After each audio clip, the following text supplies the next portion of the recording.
nataka tu nikujulishe, huenda, nasema huenda tu, tukaanzisha bendi yetu hapa Azam, na hebu tuambie kama itavutia watu wengi na kuwa maarufu duniani. Msikilize mmoja wa waimbaji ambao wanachukua mazoezi makali sana, Baruan Muhuza. Salamu ulizonitumia zimenifikia, niko salama hata usijali, nalishwa vitamu, nimekusahau nakumbuka tu lako jina, kidogo angalau pengo nigego sio. Nani huyo? Vipi, tutafika mbali? Mimi nakwambia kwa sauti ya Baruan. Bora tusianzishe bendi. Bismillah. Ngoja nikupeni kisa kidogo. Kwanza tu nitoe onyo. Unapoingia katika dini za watu, uliza hiki nini, hiki kinafanywaje, watu wakisema hivi maana yake nini, basi utakwenda nawe sambamba. Kuna rafiki yangu mmoja aliingia dini ya Kiislamu. Basi rafiki yangu huyu anajifunza vitu, lakini hakutaka kwenda kwa undani zaidi. Akaona kuna watu wamevaa kanzu, mashekhe wale na tasbihi zao, akawa naona tu midomo tu na, lakini hakujua wanasema kitu gani, na yeye hakuuliza kwamba wanasema kitu gani. Basi na akatafuta tasbihi yake nzuri, siku ya Ijumaa akapiga kanzu yake safi kwa kweli. Basi na tasbihi yake anakwenda kushika tasbihi, unasema subhanallah subhanallah subhanallah. Sasa yeye kashika ile tasbihi yake, akawa anasema lakini maneno hayasikiki. Kwa hiyo nadhani unaweza ukamfikiria kwamba pengine anachosema ni hiyo subhanallah, kumbe alikuwa anasema vitu vingine. Ulizeni.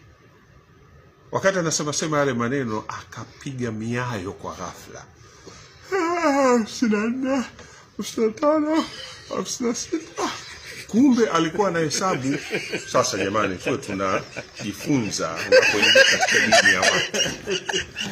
Assalamu alaykum.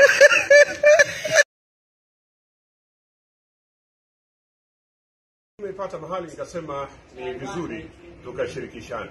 Wanasema ukiwa na miaka 40 au mtu mwenye miaka 40 akiketi kwenye kiti anainuka hivi. Sawa. Halafu wanasema ukifika miaka 50 unainuka hivi. Sawa. 50. Halafu ukisogea ukafika miaka 60, wanaposema lakini unainuka namna hii. Ndio hapo miaka 60.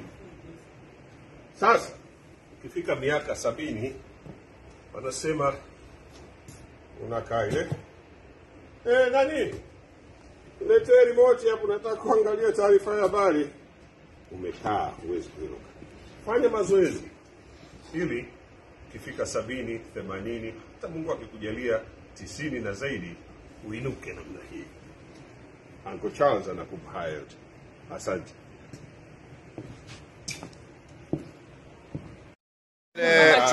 Mzee Charles Hilary, unazungumziaje kipaji cha mjukuu wako Mai? Kwa kweli naweza kusema kwa umri wake, unajua wakati mwingine unamuona kwenye screen hivi au kwenye videos tofauti na nilivyomuona leo hivi, kwa maana ni mdogo bado. Lakini swala si kipaji tu, swala akili, ubongo wake unaoweza kufanya kazi vizuri sana kutokana na umri wake. Kwa hiyo mimi nachosema kwamba namuombea atakuja kuwa bonge la celebrity baadaye, mwigizaji mmoja mkubwa sana. Lakini unajua mtoto akikua anaweza akabadili mawazo kama ataendelea kupenda fani hii. Kwa hiyo mimi namtakia kila laheri. Mike ananiambia amefunga shule, anasoma chekechea, anafungua kesho. Shairi moja la zamani, embe mbichi ukakasi, embe mbichi ukakasi, embe mbichi ukakasi, embe mbichi ukakasi, embe mbichi ukakasi, embe mbichi ukakasi, Embe mbichi ukakasi, embe mbichi ukakasi. Tia chumvi.